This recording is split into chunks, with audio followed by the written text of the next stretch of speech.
This episode of The Horror Show is brought to you by Scott Plouffe and Daniel Lee Bostater.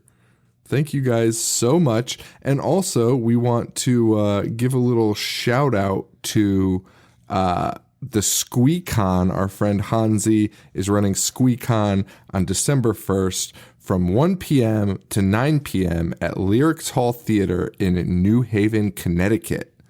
Yes, I'll be there. You're going to go? I'm going. Oh, maybe I'll have to go. They're doing a featured screening of Wayward, the documentary, a sneak preview of the upcoming docuseries Looking for Leia, a program of short films and videos. Well-known cosplayer guests are going to be there, like Kate Broomhead, Christina Evans, and of Cause and Effect. That's a good fucking pun right there.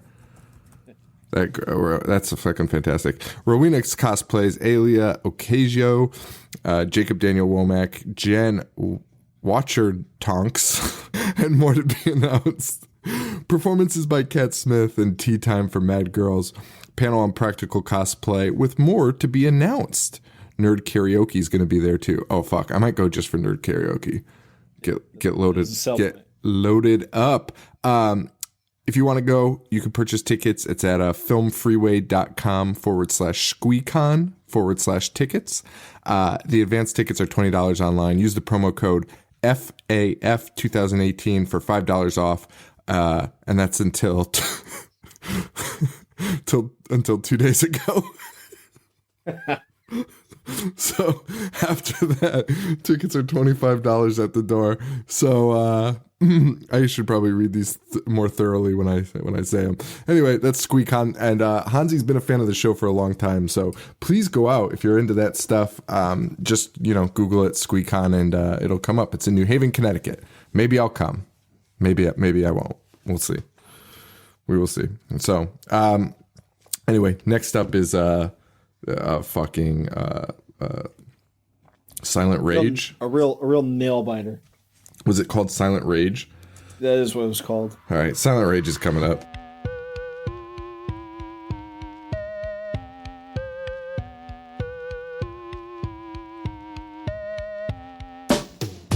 Stopped paying attention in class. I was thinking about the adventures of Ash, about the misfortune of sitting kids at Crystal Lake. Became addicted straight away with the initial tape. God bless Betamax. VHS, holy like Amanda Kruger. I was introduced to genre flicks by Toby Hooper. I started craving more just like Larry the Looter. I collected VHS without commentary or bloopers. Store computers, magazines, a bunch of stores. Spent my money on movies and begged my mom for more. I'd watch the boys kill those Astro bastards 5 times a day or even more. I loved the gore.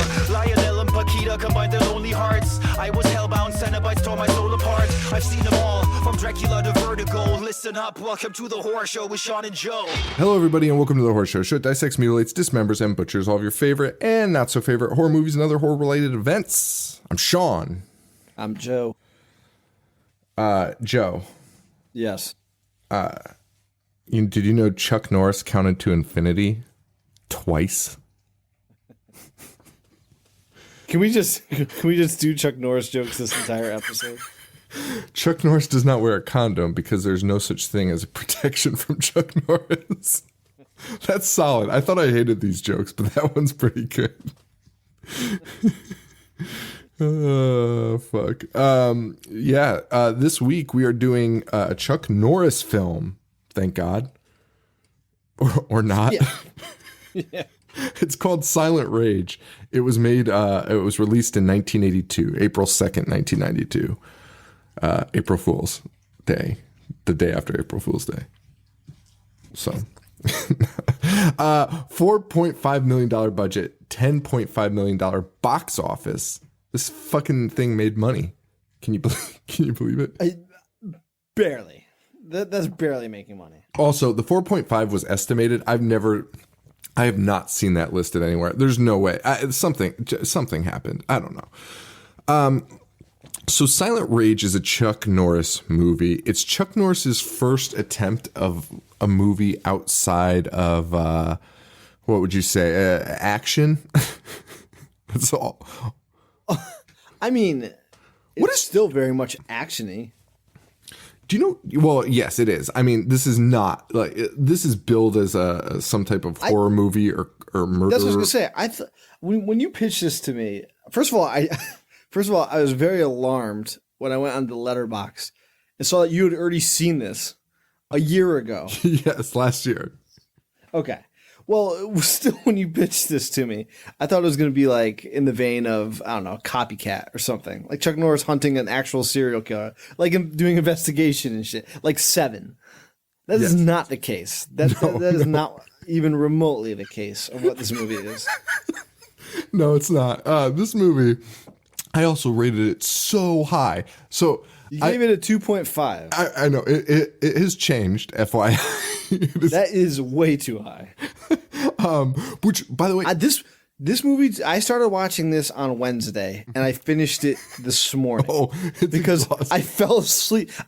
I've fallen asleep during a movie that we've watched maybe once or twice. I fell asleep every single time, and there was a point where last night, one of the characters was removing people from the hospital, and I fell asleep, and I woke up, and he was still removing people from the hospital, and I had to like figure out what was happening to me.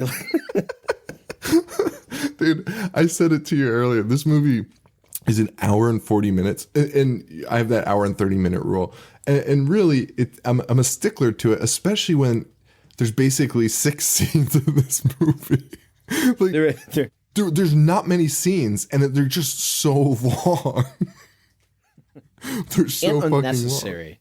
Long. Most of these scenes are so unnecessary for this movie. Chuck Norris has 2 lovemaking scenes that last 15 minutes each, at least. An eternity. Dude, I found an interview where he mentioned this. He was like, yeah, after this movie, people were like, you're terrible at love scenes. So he's like, dude, that's so he tried to avoid them in the rest of his movies. I was about to say that was one of the most unbelievable facts. Like, why else are you like, when I saw those scenes, I was like, oh, he requested those. Like, these are just so long and uninterrupted and just over the top. And then, he's like, I'm never going to do a love scene again because all my fans were upset. Oh boy. And rightfully so. The reviews I read from national publications were probably the most alarming. Variety called the film an unintentionally funny attempt to cash in on popular exploitation film tropes. Okay, that one's not nice. Sure. That one's all right. John Corey of the New York Times wrote that the only interesting scenes are those with the mad scientists, as Norris has no charisma or presence. I'd argue just none of it. There's no interesting scenes in this movie. Those mad scientists are so fucking asinine. It's unbelievable. And the craziest part about the scientists is the director has an interview where he claims to have done extensive research into genetic engineering. He went to hospitals so he could direct this. Sean, I read that and honestly thought somebody was fucking with me. Dude, it's so fucking stupid. I've never heard of such a thing in my life, especially because what this character has, the reason there's scientists here, nothing like this will ever exist. There's nothing you can study. There's nothing you can study. It's fake. The guy, he turns a person indestructible. It's fucking... Can you imagine going to just any profession and be like, hey, I'm going to study what you do for a day so I can make a movie about this thing that's not real? And imagine the people that were like, oh, yeah, I can't wait to see this movie. He like telling his wife going home, like, this Hollywood director's coming in every day and watching me. We got to go check out this movie. And then you go to see it. Do you think she divorced him? She's left him? They go to the movie and she's like, are you fucking kidding me right now? The Washington Post called Norris's martial arts a curious footnote in a formula horror movie. How is this a formula horror film? It's not. It's neither of those things. And then the film got remade in 2009 by the title Indestructible. I saw that. Yeah, who the fuck's in that? It's not a real movie. It took me a minute to look up. It had some fancy cover art. It's like Peter Rottentail level. Okay. Yeah, but I would argue that this is actually a remake of Joe D'Amato's Absurd. Dude, I mean, when you break down, so it says like it's the 2009 remake's Indestructible. But if you go and read just the basic synopsis of this movie, it's a murderer gets genetic engineering done and then comes back stronger and then fights a cop. And it's I would hardly call that a remake. That's like anything could be that. Well, have you seen D'Amato's Absurd, also known as Monster Killer or something? Oh, like no. That's the guy with the axe, right? Yeah, it's basically the same thing. Some mentally challenged guy becomes superhuman for some reason and nobody can kill him. Until they do at the very end. Oh, shit. Oh, my God. And yeah. So there's some other good facts that I'll save. This is his, I read this. Do you like Chuck Norris? So yeah, yes and no. I don't like this movie. I do like, but I guess generally no. I don't like his face, honestly. He's too white for me, to be honest with you. He's too white, is that what you said? Yeah, dude. Like, he's a kung fu guy, but he's like this American kung fu guy. I don't know. It just seems fucking corny.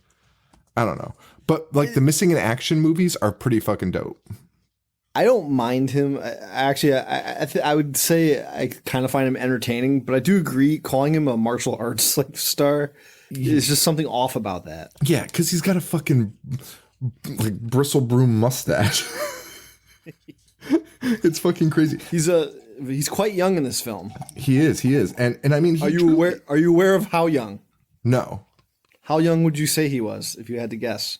I mean, I was only saying he was young based on his filmography. This is pretty early on. So he was in Way of the Dragon, and he looks like a fucking baby.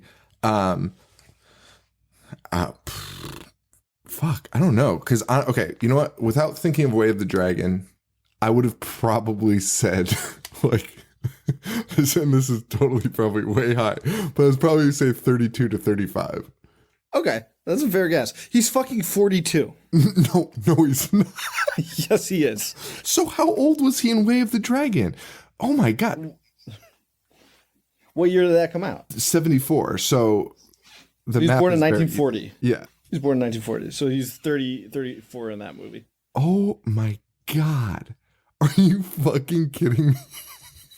He's so fucking old. Wait, that's crazy. Okay, so he looks fine, but that's because he's been a grown man in every film he's been in. Because Way of the Dragon was his first major role, 72. That's fucking insane. And then, all right, so he was 32. If it was 7, I thought you said 74. No, but that's still crazy. 32. That's still crazy, dude.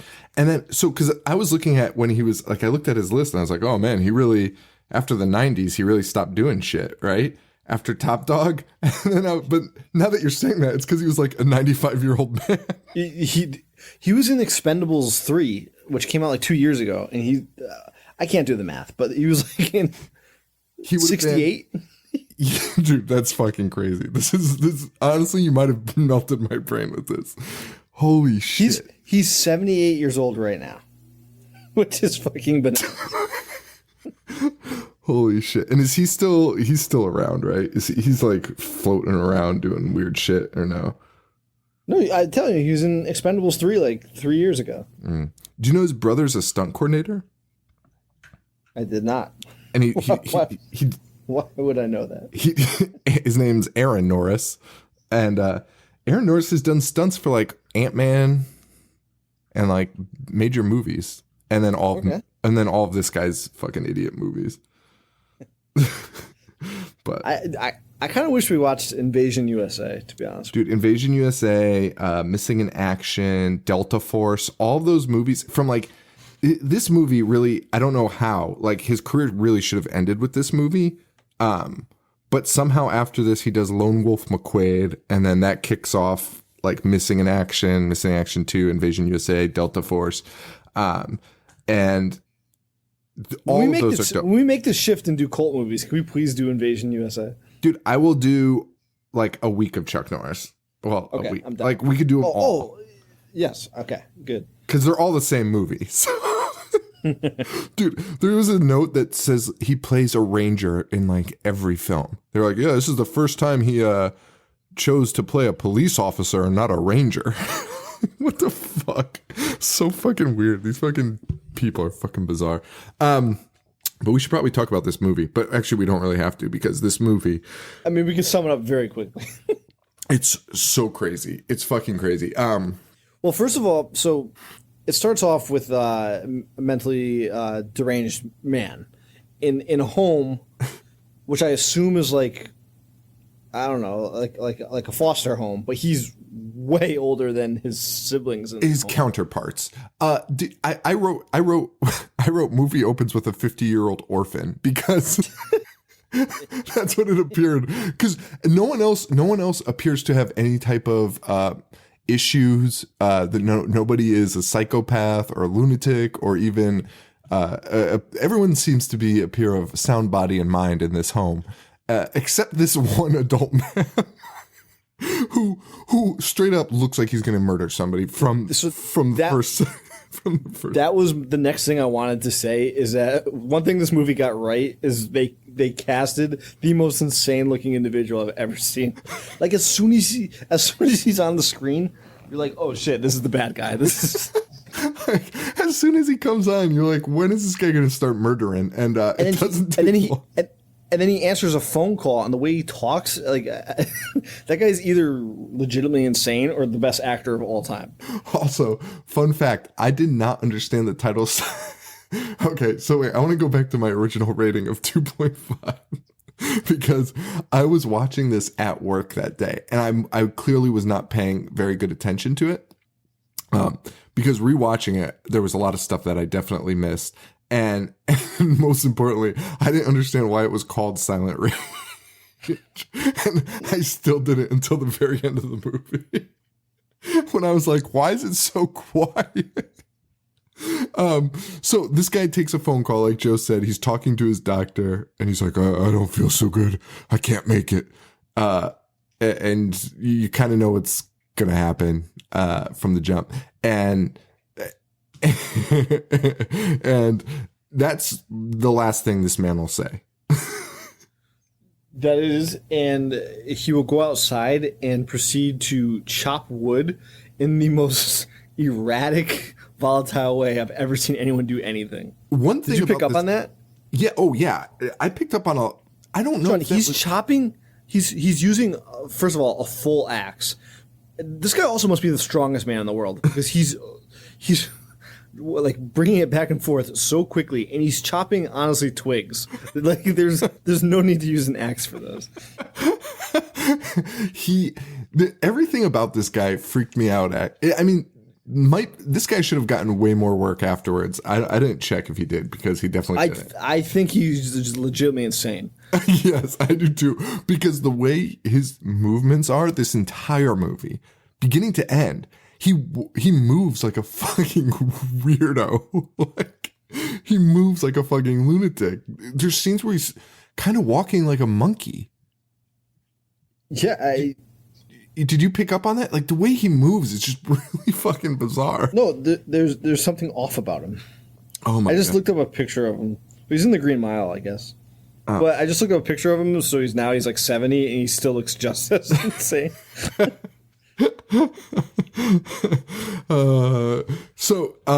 So this guy goes out, he takes the call, he goes out and starts chopping wood. We see kids running around, which is why I thought it was an orphanage.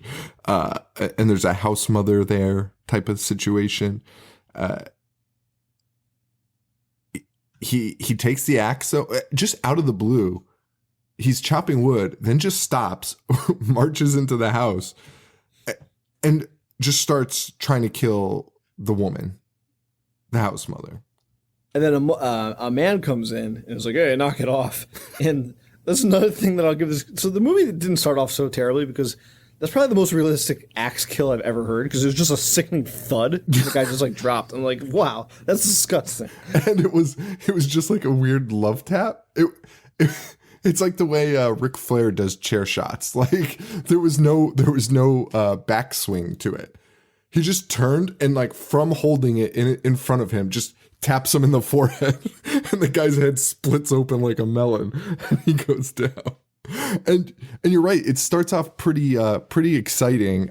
So he kills that guy. The mom locks herself in a room. He starts breaking it open, Shining style. She yells through the window. She's like, "Somebody help!"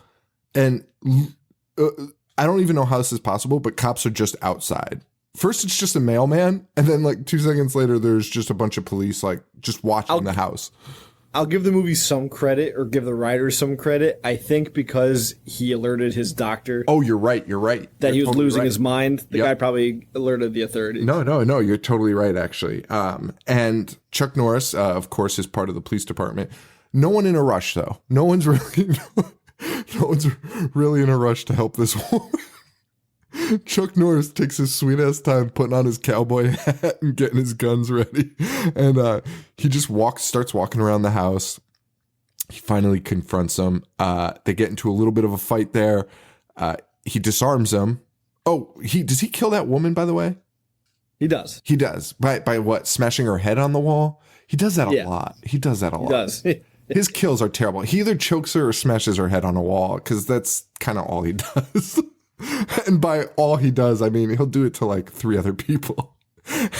And that's the movie. But Chuck comes in, confronts him, easily disarms him, takes the axe away.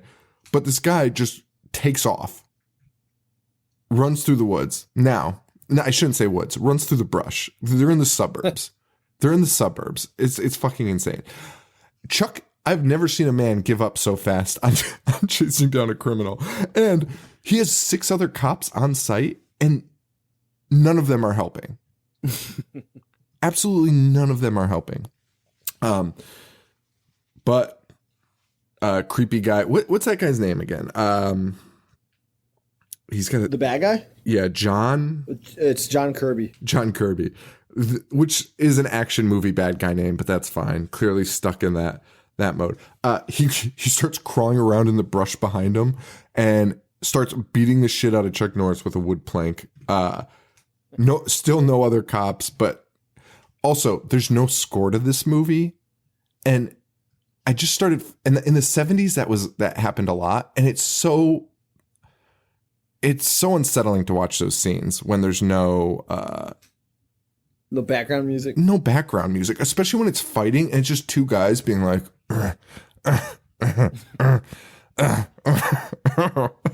it's so fucking bizarre. And especially in this movie, because they didn't even do any, like neither of them were outwardly saying anything in a fight. Like no yelling, no like, oh. Like, both Chuck and John Kirby are devoid of emotion. Dude, entire film. They're just breathing heavy. It's really fucking weird. But he gets them. He puts them in handcuffs. Which this guy ends up breaking out of with his bare hands, splitting them like fucking. And okay. Just to jump ahead, because I want to bring this up to you. So he splits metal handcuffs with his hand, and then he eats about 10,000 bullets, but survives. So I'm arguing, why did they need to like do anything to him to make him superhuman? Because he already is. I'm Joe. After he breaks the handcuffs, he kicks a police car door. He doesn't kick it open. He kicks it off the car. The fucking door falls off the hinges and is on the ground. I mean, he's already superhuman strength, and he's immortal. He took so much gunfire, dude. And they unloaded. And why was the doctor and Chuck both screaming no, like when the cops were firing? Like, yes, that is the appropriate response at this time, dude. Yeah, if a man who had just murdered two people, and there's an kicked orphanage, off a police door, kicks off a police door, fucking do chop off his head, honestly. Because this is the work of the devil. Like, this is fucking crazy. This is fucking nuts. This is fucking crazy. He just, Oh, dude, the door flies off. It was so amazing. And yeah, the cop, the doctor shows up. And it's very weird because he's his compassionate doctor. He's the guy that's like, you don't understand this guy type of thing. Yeah, he's the Loomis. And he's the first one to go. In a few minutes, he'll be the first one that's hunted down and murdered for no reason. Because they start shooting him. And yeah, like you said, Chuck Norris and this doctor are like, what are you doing? Which is weird because in like 5 minutes after, the deputy's like, oh, geez, boss, I'm sorry. And Chuck's like, it's all good. And then after that's awesome too. After they shoot him, after they shot him, the doctor's like, he's in shock. It's like, yeah, he got shot a dozen times. I'd say he's more than in shock. Imagine that's the diagnosis. Died of shock. It's so fucking crazy. So Chuck, they bring him to the hospital where they start working on him, and there's these scenes are so long. What we're talking about is going to seem like this is not that bad of a movie, but the scene in the hospital where they're trying to revive this guy lasts forever. And that is, we already mentioned it, that's like the downfall of this movie, is that there are like only 6 key scenes that they just draw on forever. To jump ahead, there's Chuck Norris fights an entire bar of bikers, yes. And it could not be less relevant to this fucking movie. Has nothing to do with this story. It's so weird. This whole concept is weird. They bring in Chuck Norris to be Chuck Norris, because what else would you have him fucking do? You're not bringing him in to do Shakespeare, you know? So, but then you give him no fight scenes. So then you manufacture a fight scene where him and the deputy are like, hey, let's go to that bar where bad shit happens. Then they go to the bar and bad shit happens, and they just fight everybody. They fight 30 people in that bar. Yeah, and it's another one of those scenes where it lasts for like 15 minutes, and then it just ends with Chuck winning and does nothing for the story. No. The production crew spent an entire day installing special breakaway windows for that scene in the bar, and they shot that shot had to be done in one take, but the fight took 4 days to shoot.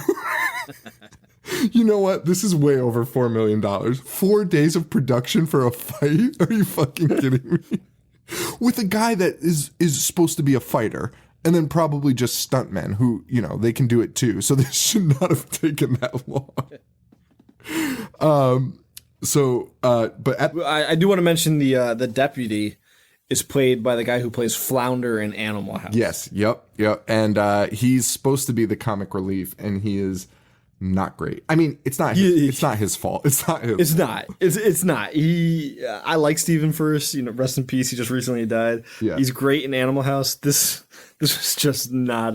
His entire character is just not needed for this story. There's a scene where him and Chuck are in a car forever, and he's like, I'm getting flustered because I don't take notes, and this is just like coming back to my head. So I could not believe this happened. It's the funniest scene. I already know what you're gonna say. The character of the deputy is just like this bumbling idiot who just wants to do well and like make everybody proud.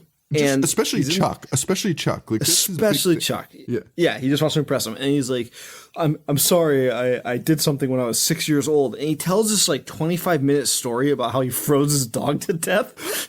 Dude, it's unbelievable. It's just a story about how he murdered his dog and then his mom found it. And like Chuck is just sitting there listening to this bullshit. And at the end, Chuck's just like, it happens. I'm like, Chuck should have shot him in his face. As soon as the story ended, just throwing him out of the car. Dude, and the murdering the dog by freezing him to death was one thing, but I was also really alarmed with how he chose to take care of the dog, because the reason he froze to death was because He was like, yeah, one time I tried to wash my dog, so I put a bunch of this is like one of the funniest things. I'm like crying right now. He says he put a bunch of baby powder in the toilet and washed the dog in the toilet. Yeah, yeah, and then What? What is that? Dude, that's like as if you asked an alien to take care of a dog. Like, Sean, if you asked a fucking dog to take care of a dog, they wouldn't fucking do that. that's the craziest thing. Put a dog in a toilet with baby powder and water, and then he was like, then he says, I needed to dry it. He's like, I didn't put it in the dryer because I figured he might get hurt. So I put him in the big giant freezer, the walk-in freezer, and then I forgot about him, and then we found him frozen. Yeah, this guy is such an asshole, and the fact that somebody even wrote that into this, it's so fucking unnecessary to know this backstory about this guy. Dude, it's so crazy. And also the big punchline to this entire joke of murdering his own dog was that he was frozen mid-bark. And then the guy starts reenacting the dead dog's frozen face. That was the punchline. That was the fucking punchline. Are you fucking kidding me? Oh my God. That scene was incredible. And like you said, Chuck just has this big shit-eating grin on his face. And he's like, huh, yeah, well, don't worry about it, man. We're not going to press charges now. Well, you should. You should. You absolutely should. This guy is unfit to carry. So Chuck also, while they're at the hospital, where that guy's getting fixed, Chuck starts laying it on thick to the doctor's sister, Loomis's sister, and he gets it in. He gets it in. He lays down the pipe, the old Chuck Norris pipe. She has a great line where she says, "Now, don't you be getting any ideas." She's already butt naked, laying next to him. She is fucking a lethal weapon. Can you? She's warning him to not get any wrong ideas. Like you're in the middle of intercourse. Like there's not much else to like go from there. Yeah, don't get any. Well, I mean, maybe Chuck was asking for the butt stuff, you know? Maybe, I guess so. I guess so. You know, these lethal weapons, they have ravenous sexual appetites, I imagine. Like China. China was a lethal weapon. Ravenous appetite for sex. I mean, I presume. Rest in peace. R.I.P. R.I.P. Beautiful bitch. She, yeah, did you ever watch her porn? Of course. It's bizarre. It's really unsettling. I really did not. There's nothing about it to enjoy, I don't think. But we don't need to discuss it. We'll save that for another time. Can we do that for a cult film? I just review fucking shitty pornos. One Night in China. Yeah. Like, if you think about it, like, this is fucking, like, that's I want to say historic, but I think that's the wrong word. But it's not. But it kind of is. Like, that must have been the first wrestling sex tape. Was it the first? Well, the first that was released, I guess. Yeah. Oh, yeah. I'm sure there's a lot of really degenerate shit out there. Dude, those guys in the 80s, like, Ric Flair probably had the most biggest camera setup. Like, fucking American Psycho, probably. Like, fucking, it must have been insane. Anyway, John Kirby's. Well, to answer your question, no, we cannot. Okay. All right. Yeah, I think that's probably a good idea. But there is a plot. Like, they go around China. Like, the actual country. No, I've seen it. And X-Pac just makes jokes about, like, his dick and the big wall of China and shit, just, like, constantly. Oh, God. It's so weird that we've all seen X-Pac's dick. Anyway, John Kirby, though, is now, for some reason, while they were trying to revive him from being dead, which he wasn't dead, so... Which he's not dead. So a surgical procedure probably would have worked. But instead, they give him this special juice, and he becomes Wolverine.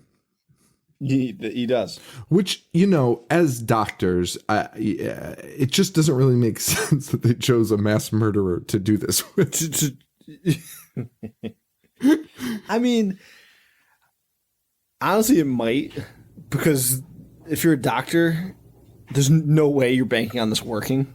So you're like, I guess if we're going to fail, fuck it up, might as well be him. Man, you know what? I don't doubt that that's what the makers of this film were thinking. And I think that's really good. Like, usually we're like, don't give them credit. But I honestly do think that, because that makes sense. That makes perfect sense. I'm okay. I feel like I'm giving them too much, because that's like twice now I've said that. I've like defended them. And to anyone that hasn't seen this, don't get me wrong, this is one of the most poorly written films I've ever seen in my life. I just think those two instances they had like the right ideas. They just needed to be better writers, I guess. Yeah, and maybe not make it a Chuck Norris movie. That's true. It like, really doesn't somebody need like his that presence. It doesn't need his presence. Yeah, because when you put somebody like that in there, it just alters. Like, this could have been a whole different tone, and like it could have worked. But then you have to write around Chuck. Yeah, and also the love. Like, I don't know what the fuck they were doing, because the love drama in this movie takes up probably 40% of the film. Is Chuck Norris having sex with this girl or talking to this girl? Yes. It's insane. It's fucking insane. They have sex scenes, and then after the sex scenes, they have 15-minute conversations about nothing. Just like literally, it's literally pillow talk. Like right. Oh, what are we gonna do next? What's my brother gonna be like? It's so fucking bizarre, and it happens so often that it's infuriating. That's what I'm saying. Like, I fell asleep, and I would wake up like however many minutes later, and I didn't miss anything. No. Like, the next day I would go back and make sure, and I didn't miss shit. No, and it's very weird, and I'm on the last quarter of my notes because there's nothing here. So John Kirby, who is now Wolverine, he literally heals in front of the doctor's eyes. They cut him, and it heals right back up. He escapes. Fun fact: you don't see him escape. I rewound it because I thought I missed something because I wasn't paying attention, and I didn't miss anything, and also they don't show him escaping. He just shows up at his estranged doctor's house somehow. The doctor tries to shoot at him, and this is his Loomis, the guy that cared for him, like really had no issues with him. The doctor shoots him though, but as we know, it doesn't mean shit. So he just kills the doctor by strangling him. Yes. This is I think M. Night might owe a little bit of, for his like little superhero trilogy. This is like the start of it. Except not really, because this guy was injected with shit, so never mind. Oh, so this is the start of Bane? This is the start of Bane. Yes, that's the Venom. This is better than honestly. that's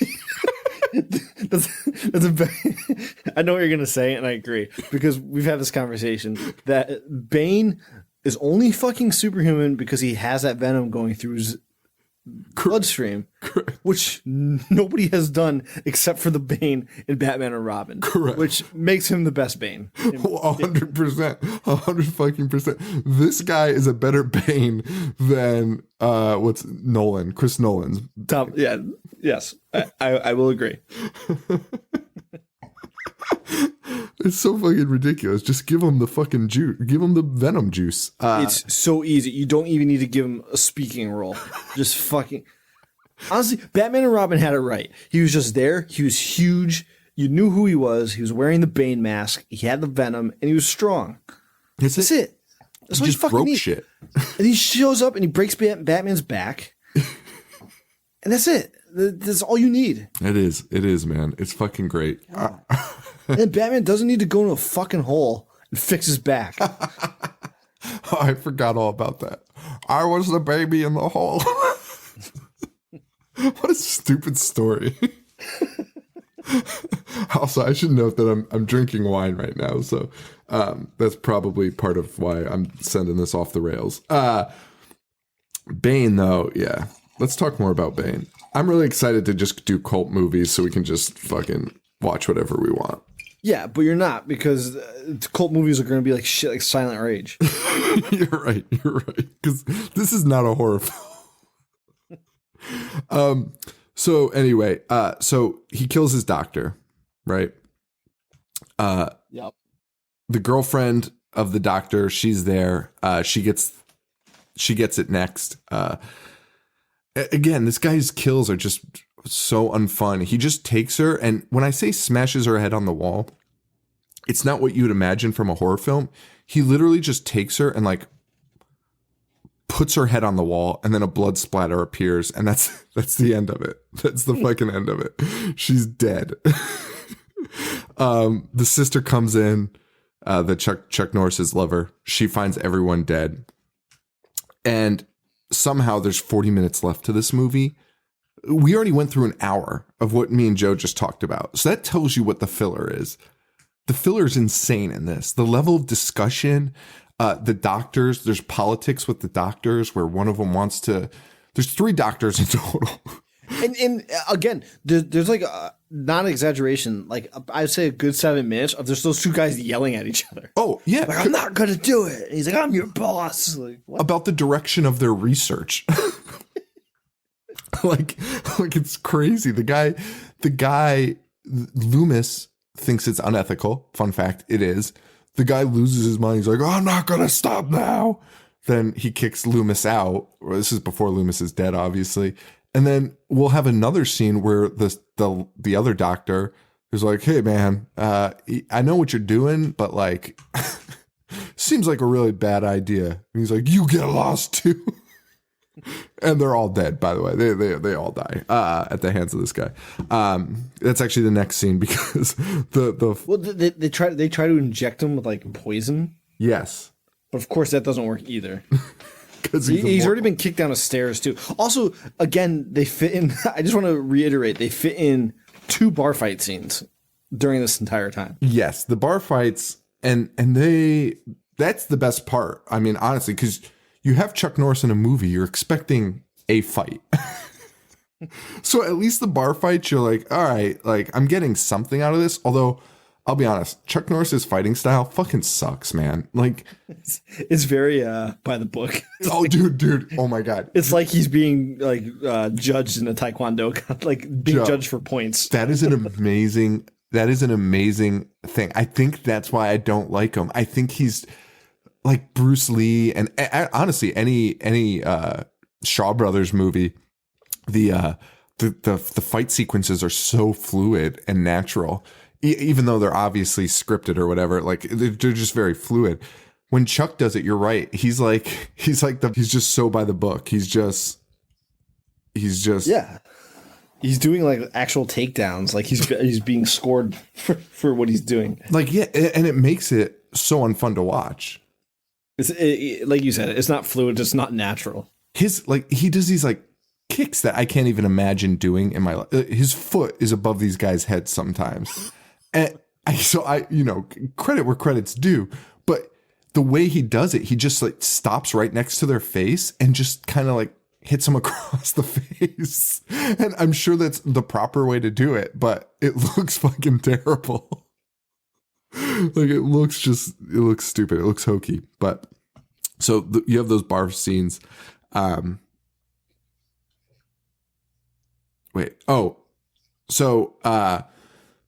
The doctors, John Kirby goes home, the murderer. He goes back to the lab where the doctors are fighting, like we talked about. But the one funny part is when John Kirby comes home, he doesn't attack the doctors for whatever reason. And so they're able to examine him. And one of the doctors is like, hey, man, I don't think this guy's up to, because they're like, oh, look, he came home. He looks, what happened to him? Because he's shot up. He got bullet holes all over him. And the guy, like one of the doctors is like, hey, man, like this guy's been shot a million times. I have a pretty good idea that he's been doing some terrible shit. Like, because like who would shoot? Why is he shot? Like, who's going to shoot him? And the guy's like, well, people should just stop shooting him. Like, that's his solution to this. And he finally kills one of the doctors by killing the good doctor, stabs him with the needle, and then finds the other doctor who's just brooding in his office like a bad Bond villain, and is like, "Come in, John. I've been waiting for you." All right, like without looking at him, his back's to him, like he knows he's gonna die. Like, you can escape this guy. This guy's not hard to run away from. Like, just get the fuck away from this guy. And he snaps his neck and politely leaves and shuts the door on his way out. So He does. shit like that stands out when you realize like how ridiculous that is. Like, it's so stupid. Closing the door. Doesn't want then bumbling idiot deputy yes sees John and decides to like take him in for questioning instead of just doing away with him. But much like the Bane that he is, John breaks Charlie's back. It's this movie is fucking stupid. Except he doesn't kill him. Who, Charlie? Yeah. Well, I mean, I guess he does, but No, he's dead as fuck. all right. Well, so here. Also, John Kirby's walking around in what appears to be a spacesuit, by the way. We got our first real look at him, and he's wearing a spacesuit for some reason. Our first real look at him with 10 minutes left in the and he kills this guy by giving him a bear hug, like Joe said. He does a bear hug and breaks his back. And but this allows Chuck's girlfriend to run away. And then finally Chuck's like, "Oh my God, I think this guy's on the loose." Literally everyone else knows except Chuck. And when Chuck shows up, he finds Charlie. Is that his name, Charlie? Yeah. And we get like the Infinity Wars, what's happening, Mr. Stark moment with Spider-Man as Chuck Norris holds his buddy Charlie and in his arms like a dying child. And Charlie's like, just like, "Did I do you proud, Mr. Norris?" type of scene. And Chuck's like, "Yeah, I guess." No emotion whatsoever watching his friend die. Although if my friend just revealed he killed dogs when he was a kid, I'd probably dude, I'd probably look the other way and let John go. I definitely would. I'd be like, "Hey man, I got a guy to catch. I'm a little busy. I'm a little busy." And this is actually the moment when I realized it was Silent Rage, because for the next 15 minutes, Chuck Norris chases this killer around in complete silence. No one's saying anything. It's just them, the sounds of them running and breathing. And it's a fucking nightmare. And it was so unsettling. I was like, why is this movie silent? And I was like, Silent Rage. Well, you know that the killer's like mute now because of the stuff, right? Well, yeah, that's what I finally realized, but it took me the entire movie to figure it out. That's a little startling. this is your second watch through too. It was startling for me too. I recognize that, I'm a fucking idiot for this. So, our killer Kirby, he corners the girlfriend, but nothing happens. And Chuck shows up and shoots him a few times. This guy is immortal. Nothing is good. It was so boring to watch also because there's no sense of even, wait, did that one work? Did that kill him? Because he just keeps getting up immediately. Right. Which is like, this guy's been shot repeatedly throughout the course of this movie, which makes the ending of this movie so much more stupid. It's like unbelievable. And also his body should, I understand the immortal thing and the Wolverine type stuff, but when your body is now comprised like 90% of lead bullets, like things are just not going to work. But that's not the case. Chuck shows up, shoots him. They get in the car, and he's not dying because he's immortal. he's hanging on to the bumper of this car, and this car is going like 150 miles on a dirt road, and this poor stunt guy is just hanging onto this bumper, getting the fucking life torn out of him. But he finally imagines to get in the car, and somehow Chuck and the girl jump out of the vehicle, sending the truck off of a Dukes of Hazzard prop from their set. And the truck explodes. It hits this jump, does a tumble, and explodes in a fiery blast. And somehow this guy walks out of it with no burns whatsoever. Not even his clothing. Not a singe. There's like a little dust on his face. Honestly, in the fight scene, he looks wet. So it appears he just got really hot and sweat through his suit. So that's all I can imagine happening. And John Kirby and Chuck Norris get into a fight that lasts so long and so slow and so silent. Nothing's being said. There's no music. There's no tension in it. And there's nothing. It's really fucking crazy. And it ends with Chuck Norris just, putting him on his fireman, carrying him to a well. He subdues him, or he gets the best of him with a roundhouse kick, which is ridiculous. Because he's super strength. It's honestly insulting as an audience member to watch this guy get shot and like kicked downstairs and is bludgeoned, to think that one round he just drove off a fucking cliff and blew up, and then a roundhouse kick is what does him in. That's so fucking obnoxious. And Chuck throws him down a fucking well. And there's no indication that he's alive once he falls. No, well, there is. At the very end. Yes. Which is not, you expect that from any good murder movie. But I'm saying. Right. Prior to that, you're thinking the intention was to think he's dead. Yeah, because he rebounded from every other thing that was been thrown at him. Like, why would this throwing down the well even delay him for this long? Basically just fell down into a big pool. And it was one of the worst fight scenes I've ever seen in a movie in complete silence. And that's it. And it ends with this guy jumping out of the water and it freeze frame. Yeah. Like Friday the 13th. Yeah, guess what? John's alive. Wait till he gets out of this well. Maybe it's going to be like, isn't that how they foiled the leprechaun? By putting him in a well? In Leprechaun? I think they get him in a well. But, I think he comes out and he's like a skeleton. I don't remember. Fuck. I remember when they put him in a coffin and put like the shamrock on top. Yes. Wait, do you know there's a new Leprechaun coming out? By the way, that's the end of the movie, guys. So, is Hornswoggle playing the Leprechaun? I'm gonna look it up. I think it's a Return of the Mac. Oh man, if they don't subtitle it that, they're fucking.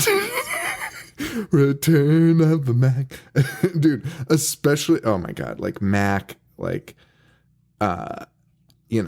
Wait, why are you calling him Mac? Well, no, I'm saying, just so I can sing the song, But wait. Damn it, I thought. I'm calling him Mac because, that's an Irish name, like a Mac. Right. No, I'm fine with it. I thought you were making a play on somebody's name, and then I realized I was thinking of the wrong person. Yeah, no. English actor Warwick Davis plays the title role. No. Yeah. He's back. Wait, is he back though? Wait. Oh, there's no information on it yet. But it comes out this year. Wait, what? 2018? It's dated 2018. Oh, it's going to be a TV movie. Is this going to be on Sci-Fi? Oh my God. The Leprechaun returns once again when a group of girls unwillingly awaken him when they tear down a cabin so that they can build a new sorority house. Oh no, it's some guy named Lyndon Porco. Oh yeah. Oh, bad move, guys. Bad fucking move. I mean, he looks fine. Oh, he was in Little Man. But Mark Holton is returning, reprising his role from the first film. Oh shit, Ozzy. Ozzy's back. Ozzy's back and now like 65 years old. Wait, dude, I honestly hope they tie this together by making it a cat, like we suspected, and it's just Mark Holton murdering people. Honestly, lawyer up now. This is it. This is it, dude. If he's in it, why else is he in it? Dude, it's him. Oh my god. Fuck. Oh my god. Well, we got to watch this. What Did is he not die? He didn't die in the first one? No. They let Ozzy survive? Ozzy survived. Ozzy and the little kid. But where is this playing? It says TV movie. I don't think this even has a fucking place. Do you know we watched all of these? Okay, you know what I was just about to say too? Okay, hits digital and streaming December 11th. Oh my god. Okay. Are we gonna do it? Yeah. Can we do a special episode? Dude, I'm down with that. I'm so down with that. Do you know what annoys me though about like the whole like horror community thing? Is like I saw people posting like, "Oh, I can't wait." Like, stop it. You can fucking wait. Are you fucking kidding me? Like maybe if Warwick was coming back for it, I'd be like, holy shit. Like, but even still, I still would be like, oh God. I mean, I agree with you 100% because like if Warwick was coming back, it would definitely pique my interest. Yeah. Like, all right, he's back. Like, let's go back into this. But I'd fully expect it to be fucking dog shit. Yeah. And to say I can't wait to watch it would just be a blatant lie because I know it's going to be miserable. No matter who's playing Leprechaun. I saw so many people post the poster being like, oh yeah, he's back. Stop it. No one wanted this. No one asked for this. Oh, I argue no one asked after part 2. And it is being made by Sci-Fi.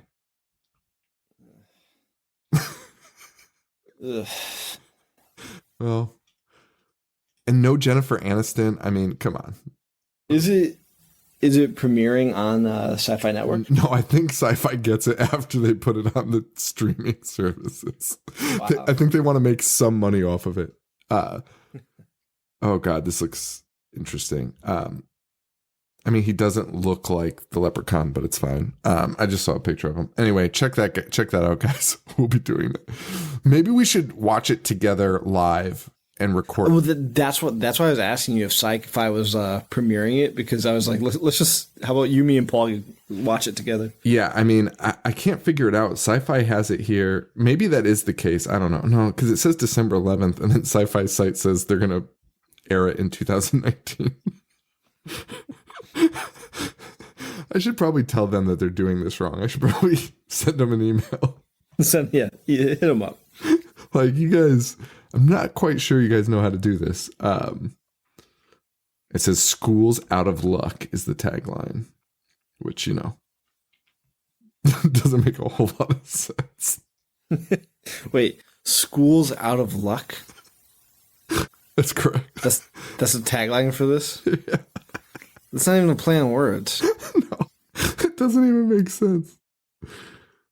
Oh boy, so that's gonna be something. Returns, hits digital and streaming December 11th. I wonder when it's gonna premiere on Sci-Fi. I think we should definitely watch it though. I absolutely. All right. Yeah, we'll do something cool for it because this is gonna be amazing. This is gonna be amazing. Oh, here you go. Lyndon Parko, the man playing the Leprechaun, says, "This is I'm like my face hurts from smiling." Lyndon Porco says his performance in Leprechaun was inspired by Heath Ledger's Joker.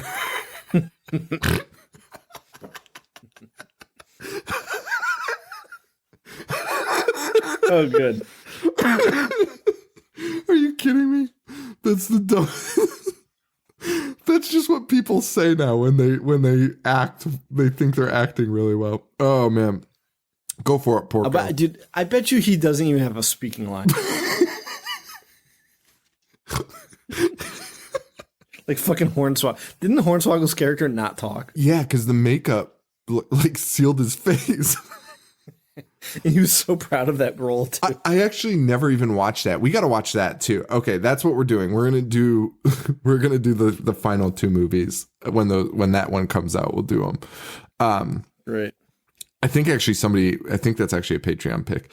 All right. So this week we did Silent Rage to honor Thanksgiving.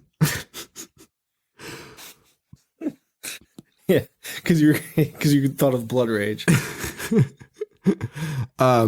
Somebody has The Midnight Hour, an ABC Halloween movie. Let me see. Check the. Oh, somebody DM'd me about that. Yeah, So it's probably the person that recommended it. It's 1985. Let's see how long it is. Because if it's a full length movie, we could do that. 94 minutes. Oh shit. All right, let's do that. All right. The Midnight Hour. I'm kind of excited for that. Ghouls just want to have fun. I like it. Nice tagline. LeVar Burton's in it. LeVar. Oh, shit. Yeah. I don't know who this guy is. Peter DeLuise. I don't know who anybody in this movie is. Oh, Sherry Lynn Belafonte. Somebody's going to message us. Like, when we say shit like that, we're going to get messages that are like, just so you know. Like, no offense to anyone that sent us messages. Like, but after that Halloween 6 episode, I must have gotten 100 messages being like, oh, by the way, that is the Myers house. And I was like, okay, I literally, it doesn't mean anything to me. It doesn't change anything about it. It doesn't change anything about the way I felt about that movie. Yeah, and then a lot of people were telling us to watch the producer's cut of that. Yeah, I know. I think I'm happy with that movie. I think I like part 6 a lot. I don't need to see. Yeah, the producer's cut would probably ruin it for me. Dude, that's what I was thinking. I almost messaged them all like, no, I think I'm good. I'm all about Cult of Thorn now. Like this is honestly a perfect film. Is Halloween 6 better than the new Halloween? Is it? I'm asking you. No. Okay. I'm not a jerk. Like I want to, everyone likes a hot take, but that's a little too spicy for me. I can't do that. I can't say that. In every way. I mean, I just like, I do like the Cult of Thorn now. Like I kind of dig it. It's so fucking stupid that I just enjoy it now. So anyway, we're done with this. What are we doing next week? The Midnight Hour. Yes. The Midnight Hour. So, that's it for me. I can't believe we made this into an hour episode. I thought it was going to be a half hour, but, and Joe can't see Suspiria anymore. So if you were waiting for his Patreon episode, you have to wait a little bit longer because they removed it from theater. These motherfuckers. I have babysitting plans, everything for tomorrow, and my parents were like, "Oh, what time are you guys going?" Which I never look up things. So I just show up, and drop them off. So I was like, "Oh, let me see." Oh, fun fact: they took it out of all the theaters around me. So. It's crazy. I mean, it was crazy because I don't know if I even said this in my review, but the theater they put me in, so it was at this theater that I go to regularly. There was a room in the back I had never seen, and it must be just for these small releases, and it was the recliner seats. Joe, there was only two rows. Which theater did you go to? Plainville. Yeah, that's where we were planning on going tomorrow. But I've been to that theater a million times. Joe, yeah. This was out like all the way on the end. I didn't even know there was a theater in the back. And you walk all the way down there, and it was just 2 rows of recliners. Really? Yeah, it was super weird. Just 2 rows. And there was actually a decent amount of people there. But yeah, I checked. I was looking for another movie for me and my son to go see, actually, in the same theater.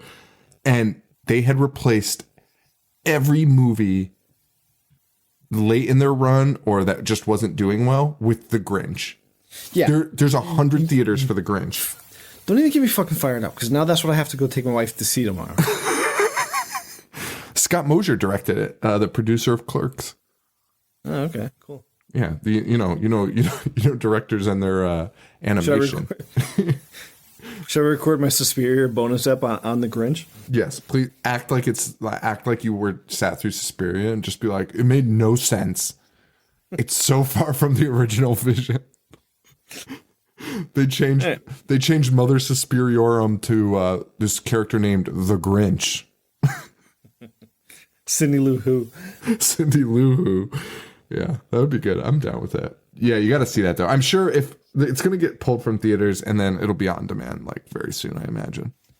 Yeah, I'll steal it like I intended to in the first place. I'm fine with that. I'm fine with that. Who gives a shit anymore? Anyway, guys, thank you all for listening. So many people are going to be mad about that. Dude, 100%. They might not message us, but we'll probably get a few unfollows. And fun fact, I won't notice because I don't give a shit. And then, anyway, we got to end this. This is a very hostile end to the episode. Facebook.com/IHateHorror, IHateHorror.com. I'm on Instagram at IHateHorror. Matt Bugnish, 1985. And that's a wrap. So for Joe, this is Sean. Stay weird. Thank you. Adios. Dissect. Movies all fucking day. Wanna play? I'm gonna watch what I'm not supposed to watch. Dismember. Fucking zombie getting sliced and diced. A monster. Mutilate. And butcher. That's it, guys.